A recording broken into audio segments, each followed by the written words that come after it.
Welcome to the EWTN Great Britain podcast with me, your host, Peter L. Jones. You're joining me for the second part of my chat with Pierpaolo Finaldi of the Catholic Truth Society. So I want to get back to this father that, let's say, he's coming back to the faith, he's been online or something, he's met some Catholic families at church, thinking, right, I could get into this. I accept there is a God, I accept the resurrection is real, I'm sorry for my sins, now I need to meet a nice bird and get it on. What habits or what standards should he be looking to get into, Piero, in your estimation? I think that one of the most important things to think about is that any marriage is it's a joint project.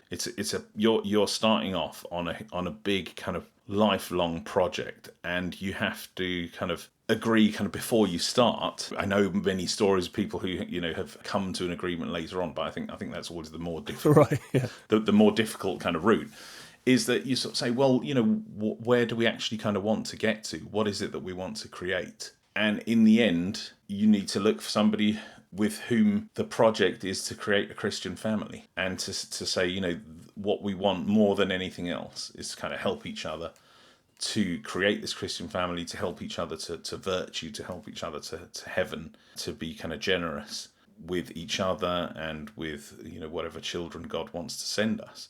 And to be kind of open to God's generosity. You will never outdo God in generosity.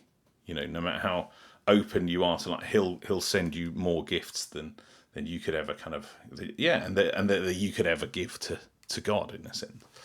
So I think that's really the most important thing. The other thing is to start kind of as you mean to continue. And the world in which we live has so many kind of traps for men, especially in terms of kind of keeping them infantile through silly things, computer games and all these things, and many kind of traps of pornography and distorting our view of what a woman is and what a woman is. Pornography alone has kind of carved us out of the game almost. Oh, exactly, yeah. We're not even on our knee. We're probably on one knee trying to get onto the second knee. Yeah, and so, to arrive to marriage, unaffected. In half-decent shape. Yeah, exactly. It's like quite a hard job. Unaffected, I think, is almost impossible in today's society. But, at least to sort of, try and kind of get there, with a bit of a limp rather than being completely crippled by these things. And then, God will help you, but, you need to... I read somewhere, really got the hook in me and stayed with me. If we want miracles, or if we want grace, we have to do our best on our natural terms. Is that how you'd phrase that? Oh, absolutely. And, recognise what it is that we want, and the things that will kind of help us to get there, and the things that will hinder us from getting there.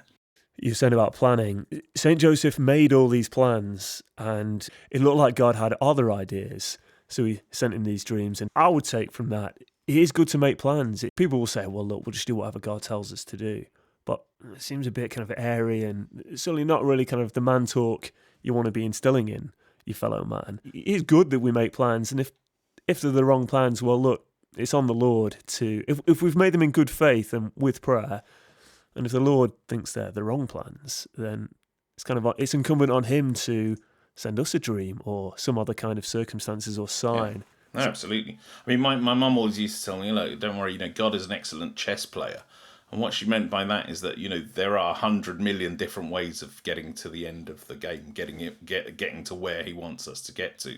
And sometimes, we'll make a move which is wrong, but that's not a problem. He can kind of move the pieces on the board and get us there in the end. And I mean, in the end, what is it? Man proposes and God disposes. We can have all sorts of ideas. I want, X number of children. Well, maybe they won't come, or maybe maybe more. Of course. Yeah, I mean, if I might just say, not everyone can have a lot of kids. No, exactly. I personally have never heard chats where, oh, look at them over there, they've only got 2, or this kind of thing. No, I mean, none of us know, the history that each person has and the difficulties that they've had and all of it. I mean, but in the end, I mean, I think you give your, you say, look, I'm at your disposal, God. Be as generous as you want with me, and I'll do my best to kind of keep up with you. Do my best at my end. Well, I tell you what, then, let's skip through these Yeah. very exciting topics we'll get onto another time. Okay. So your guy, he's met this nice lady, he's got married, and they've been bestowed 2 children. What habits would you say is a good idea to get into from the off if you want to raise these kids in the faith? Not if you want to, you call to, that's your mission. How are we going to family prayer for one there? But go on. Yeah, Piero, you take it away from here. No, I mean, I think first of all is that the love of the spouses is what everything is kind of built on, and so in the end, you always need to kind of remember that the children will kind of feed off the love that you have for one another. So I know that there's often a kind of temptation to allow the relationship between the husband and the wife to kind of take second place to the needs of the children. I'm with you on that. I kind of think the person is more important than the task, and to that end, I would say the husband and wife loving each other is more important than whatever task needs completing. More often than not. Absolutely, yeah. And in the end, so obviously sometimes, especially when there's an illness or some difficulty with the children, they may have to take priority for a while.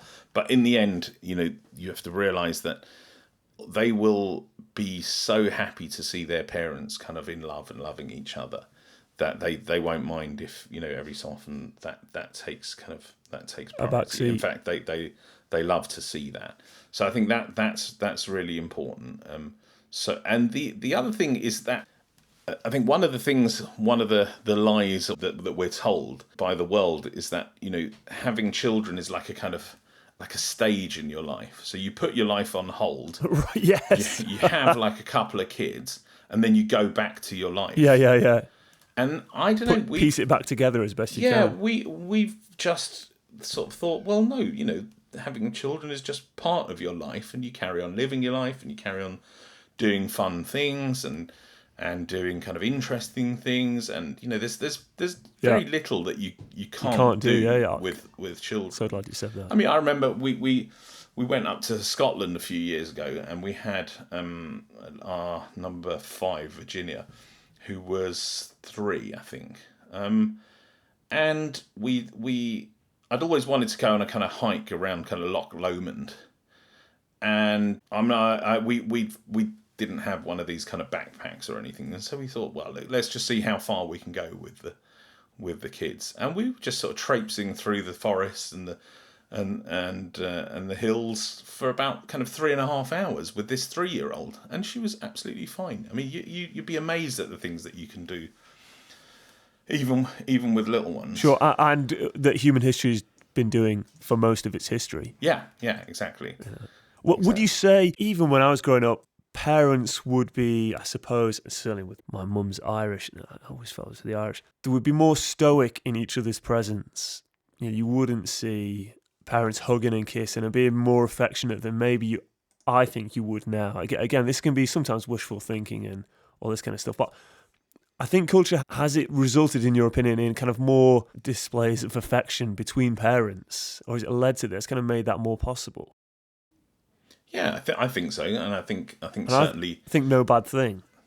No, agreed, and the sort of slightly kind of Jansenist way of kind of disdaining the body, and I think has pretty much kind of disappeared from the church. Thanks very much also to the work done by John Paul II in theology of the body and the kind of teaching that he put across, which made.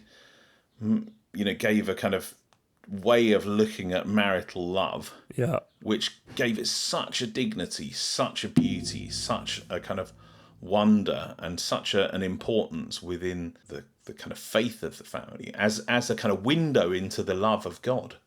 That I think once you've looked at that, it's kind of very difficult to go back. I think once you've discovered that. Yeah, I would echo that. I must say, I would say of myself, and you often hear, when you have these kind of put the worlds to right chats, no children like to see the parents arguing. It kind of cuts them deep. Parents, I would say, undermine a lot of the good work they do otherwise when they tee off in front of the kids. Sure.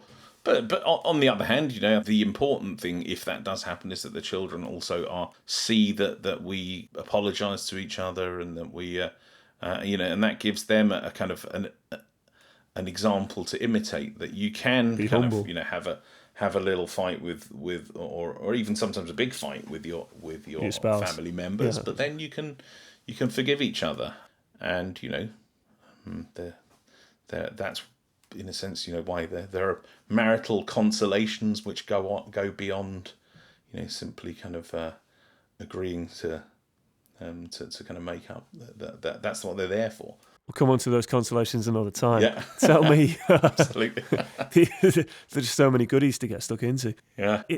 Tell me about family prayer. Is it fair to say there's no salvation for any of us without prayer, unless we kind of sanctify our daily lives as best we can? No prayer, look, forget it, game over. Absolutely, yeah. And how do we get that? What's your advice there? Well, I think one is just to be absolutely kind of constant about it, and to just, in the end, for the children to understand that in this family, there are certain things that we just can't do without praying first. And, they get into that rhythm very quickly, and, woe betide you if you pick up your knife and fork before you've said grace. And they'll be the first ones to kind of police those rules. But that I think is really important. And when you're saying that, just to spell out the obvious, you're talking about grace before meals. I mean, this would be, although it may be common for us to be still alien to, it might seem medieval. And what's that doing? Go on, just tell me about grace before meals. We are more than just thanking God for the food, but we are. So I think there's a couple of things. There's some sort of practical reasons, which is that the family meal has like a kind of liturgical function, I think, within the life of the family. And so it needs to kind of take place within a kind of liturgical setting, that begins with a prayer, that ends, with a dismissal, and that reflects, in a sense, the Mass. And I think, the fact that we begin with a prayer and that nobody leaves without being kind of dismissed just makes the whole thing more orderly, less chaotic, a more pleasant kind of moment. And so I think that's kind of important. The other thing is to set it in that context, to give thanks to God before we sit down for our meal, is to admit that we don't give these things to ourselves. We can sort of instill in our children a kind of self-sufficiency. I went out to work, right. I earned the money, yeah. I went and got the food. I'm the guy. Yeah, and you can thank me. Whereas, if I begin by thanking God, I'm admitting that, none of this was given. I didn't make any of this myself. I mean, I would just say on that, the kids can go up, the children can go up the chain of thanking. I mean, they still can't thank you, but then you can thank God. Exactly. So that I think is very important. And the other thing is that you kind of set a context within a table within which you can talk about important things, you can confront kind of the difficulties of the day, and because there's a sort of quasi kind of liturgical function happening, you also need to behave well towards each other. I'm going just for listeners that might not know, by liturgical, people might just think you've got stand up, kneel down, stand up, kneel down, stand up, kneel down. What do you mean by liturgical? No, but there's an order. There's a way in which things kind of happen. That there's a dignity with how things are done. I mean, there's such a kind of important connection between the altar of the family, which is the kind of dining table, yeah, and the altar in the church. And there are so many parallels that we can kind of draw, and the way that you serve in church, the beautiful things that we use on the altar. Well, we need to kind of reflect that in our own home, that we serve well at the table. We use beautiful things, especially during feasts. We put a nice cloth when it's a big feast. We celebrate St. Joseph, or we have a special cutlery or whatever if we can. Now, there's a kind of a prelude to a lot of what you're saying, and it might seem obvious to an Italian, almost second nature, but to do all these things, a room has got to be dedicated to eating meals. You need a decent sized table. Yeah, You need absolutely. to be able to sit a certain. What kind of priority would you put this in? Now, let's say, in these British houses, Well, okay, what two up, priority? two downs. Yeah, would When, you say, right, there's the first thing we need for the family home, decent sized room to have our meals? so when we moved into the flat where we live now, it was a 3-bedroom flat. We had 5 children at the time. And the first thing we did was take away 1 bedroom and turn it into a dining. So that was the kind of priority. If that doesn't get you into heaven, Piero, Yeah, I'm going to no, ask I questions. mean, well, I don't know. Certainly, it's not good for the waistline, but in the end, it's, I think it's like the most important kind of place in which the family kind of gathers. Sure, it's where the and laughs happen as well. Yeah, yeah, absolutely. And you think about the number of times that Christ Christ says important things at table. And teaches people It's at not a table. coincidence. No, it's not a coincidence in any way, and that he how does he present himself to us as food? There's no doubt that we are called to kind of make that very important. So I'm getting from this, the kitchen, you want to have some nice refinery, or if you can't spend huge amounts of money on fine art, some nice prints, nice ornaments, a room with style, a room pleasing to look at. A room where it's pleasant to be, somewhere where we can chew the fat. Exactly, in a beautiful place with good food, as good as we can make it. We can spend time together, kind of preparing it, and no, I think it's a wonderful thing to be able to do that. What kind of time or amount of time, or should a father be looking at to say prayers within the family? A couple of minutes. Grace before meals is what, a minute. Couple of minutes before they go to bed. What should we be aiming for? Grace before meals, prayer before going to bed are the kind of baseline, and then I think you grow from there. A family rosary is a wonderful thing if you can do it. And I've found that with our family, like as the family's grown, it's become kind of easier. When you've got 2 toddlers. It's not. I absolutely echo that. Damn near impossible to kind of get them to stay still. But that's how God made them. So in the end, if they're wriggling around, we've all got to ride with it. Exactly. Whereas as you have a kind of bigger spread, the older ones, give a good example, hopefully, and the younger ones kind of calm down and then in the end if the little one spends the rosary kind of messing about with the dog in the corner, well, okay, that's life. That's fine. That's fine. I mean, I must say, on the family rosary, I try and assume the role of great military leader, but usually, I would say 3 times out of 5, everyone rolls around laughing at something or other. Just kicks them absolutely, absolutely. But in the end, you say, well, it's difficult to kind of reach perfection. Perfection is for heaven, and every you'll get to that point where you'll say, that was a lovely rosary. I really got something out of that. And then for the next 3 weeks, it's a disaster. But Piero, what would you say? Often, my parents, my mum certainly would always do the kind of consecrate the day, the prayer at the start of the day. Mm-hmm. What would you say to people coming back to the faith? The rosary is kind of a huge leap to make, and it just seems like people rambling on endlessly. Yeah. What's your advice? Would it be along the lines of, look, if you don't understand it all, don't worry too much about that, but accept that this is a standard worth aiming for, and just sit down and start doing it, and you'll see the changes. You'll see the grace in your life. Build it up. Nobody said that if you don't do all 5 mysteries or all 50 Hail Marys, that it's not valid. Sure. If the children, the other evening we sat down to say a rosary, they just wouldn't settle, and we did 1 mystery, 10 Hail Marys, and then we just finished there because I just thought it just wasn't kind of happening. Yeah.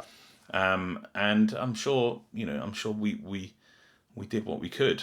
So that you pray as you can, don't pray as you can't. Yeah. I think that's really important. But habit is important, and for the children to kind of know that there are kind of set moments. They like for there to be some sort of regularity, and so that's something that kind of we need to get into as well, and realize that it's an ongoing struggle. I remember last October, we managed to say the family rosary every day for the whole month, and that has never happened since. But there was particular well. grace. There was something. There was, I don't know why it just happened. It just came together in that particular kind of month. But to realise that just because it came together in that month doesn't mean it's going to be happen in the next one. It's going to happen the next month. In fact, the next month was awful from that perspective. But you pick yourself up, you dust yourself off, and you carry on and you start again. You say your eldest is 21. Yeah. Has he, or is he, isn't it? Yes, it is. Yeah. As you got to 21, say, Dad, you're such a pain in the. I hate the way you've raised me. Can't wait to leave home, and I'm gonna live the life of James Bond without killing people. Or is he? Seems fairly well adjusted, happy in the faith. I mean, I was never a particularly kind of pious person. I was a good product of the post-Vatican II church. I never really went in for devotions that much, and he has always been a big fan of scapulars and rosaries and all sorts, and I thank God for that.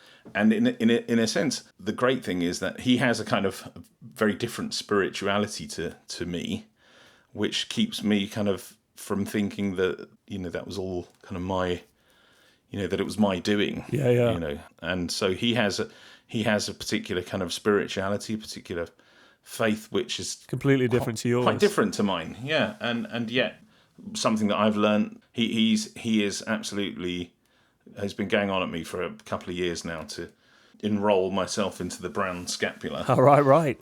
And I think he's hey, look, it's a good sign if your kid's giving you a hard time. Yeah, he's almost. I think he's almost there. I think next when Aylesford reopens, I think we'll have to go down and do it. He'll be marching you along. Yeah, exactly. Just on that, when I listen to you speak that, I kind of almost listen to my own thoughts. Would you say now, for us growing up, maybe certainly in this country, I would say Catholic parents might have been characterised by, I'll call myself practising Catholic.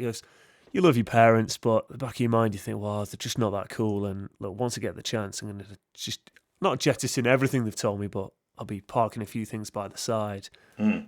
And I see now with a lot of younger Catholics, there seems to be that thought wouldn't enter the head. They have huge esteem for the parents and get a huge amount of identity for the faith. Certainly in larger families, I see this. Mm. And is that part of the kind of the culture that the large Catholic family can give its children? Yeah, I think I suppose it's maybe a reaction to when the child looks out in the wider culture, see how godless it is, and there's so many. I don't want to get too much into subcultures and all that kind of stuff, but they do not reject their parents, and they do not easily reject what they've been taught. In fact, they're glad of it.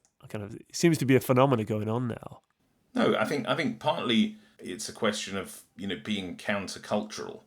What is more countercultural than a kind of Catholic family? If the kids want to rebel, if they take on the Catholic thing in a big way, they will be going against the stream in the biggest way possible. They don't need to rebel against us. In a sense, we're all rebelling together. Yeah, sure.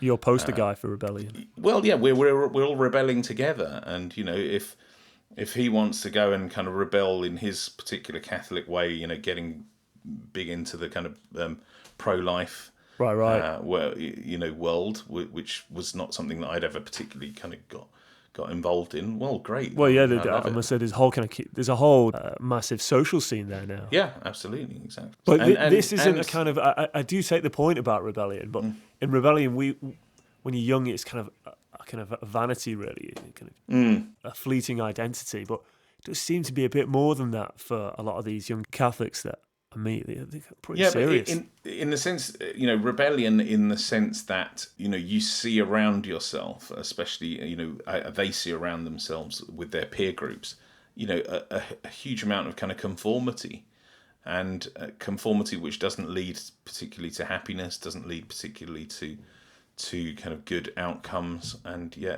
they've seen that there's a different way in which you can live, which can lead to happiness, leads to faith, and ultimately leads to kind of eternal life. And I mean, what's not to like. What's not, Piero, what's not to like?